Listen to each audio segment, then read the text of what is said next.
बिस्मिल्लाहिर्रहमानिर्रहीम। अस्सलाम वालेकुम व्यूअर्स, आप देख रहे हैं डाइनिंग। और आज हम बहुत ही चटखारेदार बेसन टिक्की रोल पराठा बना रहे हैं। रेसिपी पसंद आए तो चैनल को सब्सक्राइब कर दें। बेल आइकन को ऑल पे कर देने से आपको वीडियो का नोटिफिकेशन सबसे पहले फ्री में मिल जाएगा। इन मज़ेदार से रोल पराठास को बनाने के लिए हमने 2 कप भर के मैदा लिया है। आप चाहें तो खालिस गंदम का आटा भी इस्तेमाल कर सकते हैं। आधी चाय की चम्मच से थोड़ा कम नमक। पानी रूम टेम्परेचर का है, ये थोड़ी थोड़ी मिकदार में डालते हुए अच्छी तरह से मिक्स कर लेते हैं। एकदम से ज्यादा पानी नहीं डालेंगे ताकि डो ढीली ना हो। रोल पराठा बनाने के लिए डो को बिल्कुल भी सख्त नहीं गूंदा जाता। सिंपल जिस तरह हम गंदम का आटा डेली रोटी बनाने के लिए गूंथते हैं ना, वैसे ही एग्जैक्ट हमें डो चाहिए। ये देखें, अब ये डो हाथों से हल्की सी चिपकती हुई महसूस हो रही है। ये सीन मैंने कट नहीं किया। अब मजीद पानी बिल्कुल भी शामिल नहीं करना, बल्कि खुश्क आटा जो भी इर्द गिर्द है ना, उसमें अच्छी तरह से फोल्ड कर लेना है। क्रिस्पी खस्ता पराठा बनाने के लिए डो में लाजमी 3 से 4 चम्मच ऑयल शामिल कर दें।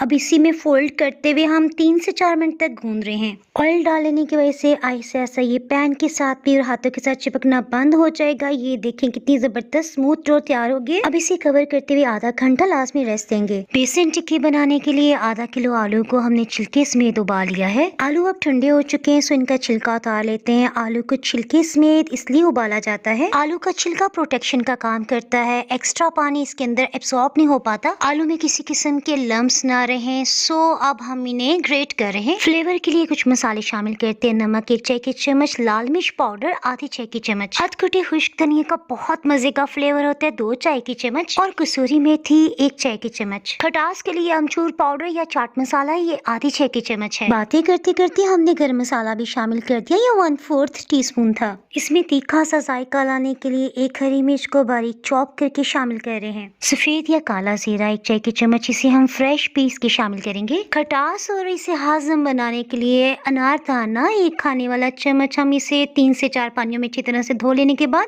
बारीक छलनी में छानते हुए इसे पीस लेते हैं।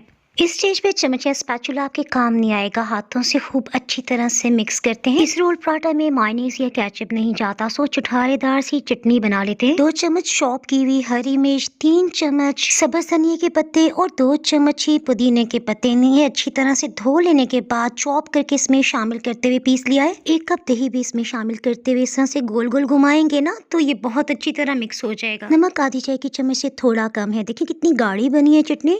डो को गूंदे हुए आधे घंटे से ऊपर टाइम हो गया है, सो अब हम इसका पेड़ा बना लेते हैं। इसके साथ ही हम थोड़ा सा आटा डस्ट कर रहे हैं। ये पेड़े की दोनों तरफ जब लगा लेंगे ना, तो ये सरफेस के साथ बिल्कुल भी नहीं चिपकेगा। रोटी की तरह इसे बेल लेते हैं। जैसे महसूस हो कि ये चिपकने लगा है, थोड़ा सा मैदा आप मजीद डस्ट कर सकते हैं। जिसके दर हो सके बड़े साइज की रोटी बेल लेते हैं, ताकि ज्यादा से ज्यादा इसमें लेयर्स बन सके। ऑयल की बजाय अगर आप देसी घी या मक्खन को पिघला लेने के बाद इस पेड़ लगाएंगे ना, तो ज्यादा लेयर्स बनेंगे। थोड़ा सा खुश्क आटा डस्ट कर लेने से लेयर्स ज्यादा खिल जाएंगी। रोटी के सेंटर में सिर्फ हमने 1 कट लगा लिया है, बस अब हम इसे इस तरह से फोल्ड करते जा रहे हैं। अगर आपने इससे पहले कभी भी पलों वाला पराठा नहीं बनाया, तो ये पेड़े की सबसे आसान तरीन रेसिपी है। बस बनाते हुए आपने ये सीन यहीं से रिप्ले कर लेना है, देखते जाएं और बनाते जाएं। इंशाल्लाह पहली बार में आप परफेक्ट पेड़ा बना पाएंगे। आप एक हाथ से थोड़ा सा इस तरह से पकड़ के रखना है ताकि मूव न करे, दूसरे हाथ से ट्विस्ट करते जा रहे हैं। ये देखें कितना जबरदस्त पेड़ा बन गया। इसकी शेप परफेक्ट बनाने के लिए हाथों से हल्का सा नीचे की तरफ प्रेस कर लेने के बाद अब हम इसे साइड पे रखते हैं। इसे 5 मिनट रेस्ट देना बहुत जरूरी है। अभी हम एक दूसरा बिल्कुल मुख्तलिफ फोल्डिंग वाला पेड़ा बना रहे हैं। मैं आपको यही सजेस्ट करूंगी कि आपने ये जरूर बनाना है, क्योंकि इस फोल्डिंग की वजह से जो पराठा बना वो ज्यादा क्रिस्पी और लेयर्स वाला था। पहले की तरह हमने दूसरी रोटी भी बेल ली है, लेकिन हम इसे लंबाई में बेल रहे हैं। इसमें भी पिघला हुआ मक्खन या घी लगा दें। खुश्क आटा डस्ट कर लेने के बाद हमने रफली फोल्ड कर लिया है। अब आपने गौर से देखना है, देखिए दाएं हाथ की 2 उंगलियों पे मैं इसे रैप कर रही हूं। जब सभी अच्छी तरह से फोल्ड हो गया ना, तो देखें जो आखिरी सिरा था हमने नीचे की तरफ प्रेस कर दिया। मैदे को जब इतना ज्यादा फोल्ड किया जाए तो उसे बेलना मुश्किल होता है, सो 5 मिनट तक हमने लाजमी रेस्ट दिया इसे।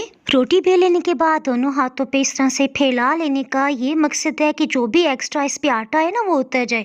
तवे को हमने पहले से ग्रीस भी कर लिया था और प्री हीट भी किया हुआ है। रोटी की ऊपर की सतह आहिस्ता आहिस्ता खुश्क होती जा रही है, सो हम ऊपर की सतह पे 2 चम्मच ऑयल लगा रहे हैं। इससे पराठा हैवी महसूस नहीं होगा, क्योंकि अंदर की लेयर्स पे हमने मक्खन लगाया था ना। हमने इसे चेक किया था, तकरीबन 1.5 से 2 मिनट के अंदर अंदर इसके ऊपर सुनहरी मार्क्स आ गई। तभी हमने फर्स्ट दफा इसे टर्न किया। अभी पराठा कहीं से भी कच्चा महसूस नहीं हो रहा, अच्छी सुनहरी रंगत आ गई है। सो अब हम इसे निकाल लेते हैं। पहले की तरह दूसरी रोटी को भी हमने हल्का सा आटा डस्ट करते हुए बेल लिया है। इसमें मैं आपको टिप की बात बताती चलूं। जब मैंने नई नई रोटी बनानी सीखी थी तो मेरी अम्मी जान ने ये मुझे बताया था। एक पराठा बन जाने के बाद हम हीट को बिल्कुल लो कर देंगे और रोटी डाल लेने के बाद हमने दोबारा से मीडियम लो से जरा कम आंच रखनी है। पराठा या रोटी बनाते हुए जहाँ भी आपको महसूस हो कि कम मार्क्स हैं या कच्चापन महसूस हो रहा है, वहाँ हल्का सा प्रेस कर लेने से यकसा सुनहरी रंगत आ जाएगी। पराठे तो तैयार हो गए। इन्हें गर्म रखने के लिए कपड़े से कवर करते हुए हॉट पॉट में रख रहे हैं। टिक्कियों पे हम बेसन की कोटिंग कर रहे हैं। सो इसके लिए 8 चम्मच हमने बेसन लिया है। बेसन में आधी चाय की चम्मच नमक, आधी चाय की चम्मच लाल मिर्च पाउडर और 1/4 टीस्पून से थोड़ा ज्यादा हम अजवाइन शामिल कर रहे हैं। अजवाइन इसे हाजम करने का काम करेगी। अगर आपके पास ये नहीं है तो आप इसमें ऑरिगेनो भी शामिल कर सकते हैं। अजवाइन के पत्ते होते हैं।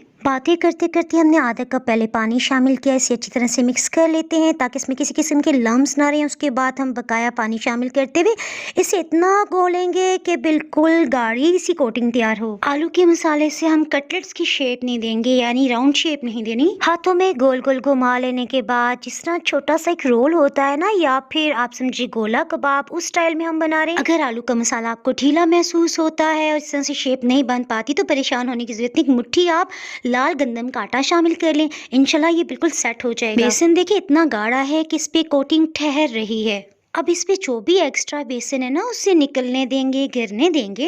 रात के 11 बज रहे हैं और देखें इसके साथ ही गैस का प्रेशर खत्म हो गया। सो हमने वो जैसे तैसे फ्राई की और वहीं पे हमने वाइंड अप कर दिया। सुबह नाश्ते वगैरह से फारग हो जाने के बाद तकरीबन दिन के 11 बज रहे हैं। अब टेंशन शुरू हो गया। सो चम्मच उस स्पैचुला को साइड पे किया, हाथों से बेसन की कोटिंग कर लेने के बाद हम इसे शैलो फ्राई कर रहे हैं, क्योंकि ये टेंशन है कि वीडियो को एडिट भी करना है और टाइम बहुत शॉर्ट है। कटलेट्स को एक दफा उल्टा पलटा लिया है। सो टेंशन खत्म। अब इसमें स्पेस बन गई है। मजीद हम इसमें शामिल करें जो कटलेट्स हमने पहले शामिल किए थे ना, उन पे सुनहरी रंगत आ गई। सो साथ साथ इन्हें निकालते जा रहे हैं। प्याज लच्छे में कटे हुए बहुत अच्छे लगते हैं। सो इसके लिए हम इसे कटर मशीन की हेल्प से काट रहे हैं। प्याज में अमूमन एक कड़वाहट वाला जायका होता है। सो इसको खत्म करने के लिए हम इसमें 1/4 टीस्पून से थोड़ा ज्यादा नमक और फिर पानी शामिल करते खूब अच्छी तरह से मिक्स कर रहे हैं। नमक मिक्स करते हुए इसके लच्छों को खोल लिया है। आधा कप पानी शामिल करते 5 मिनट तक इसे इसी तरह से रहने देंगे। उसके बाद धो लें और चखें कि गैस में कड़वाहट खत्म हो गया। अदरवाइज यही प्रोसेस दोबारा से रिपीट कर सकते हैं। सभी कुछ रेडी हो गया। सो रोल पराठे को असेंबल कर लेते हैं। इसके लिए पराठे को बटर पेपर से थोड़ा सा आगे करके रख रहे हैं। चटपटी सी हरी चटनी के साथ साथ हमने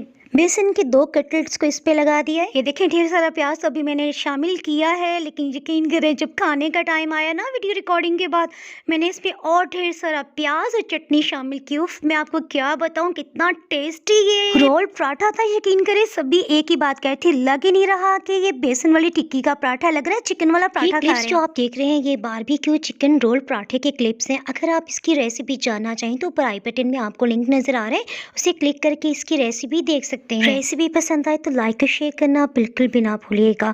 मज़ीद रेसिपीज डाइनिंग हॉल पे देखने के लिए अगर आप यूट्यूब पे देख रहे हैं तो नीचे ब्लैक सब्सक्राइब का बटन आपको नजर आ रहा है ना, उसे क्लिक कर सकते हैं। और अगर आप ये रेसिपी इंस्टाग्राम या फेसबुक पे देख रहे हैं तो इसके लिए आप फॉलो कर सकते हैं। तो हम याद रखिए फिर मिलेंगे किसी मजेदार सी रेसिपी या व्लॉग के साथ। उस वक्त तक के लिए अल्लाह हाफिज।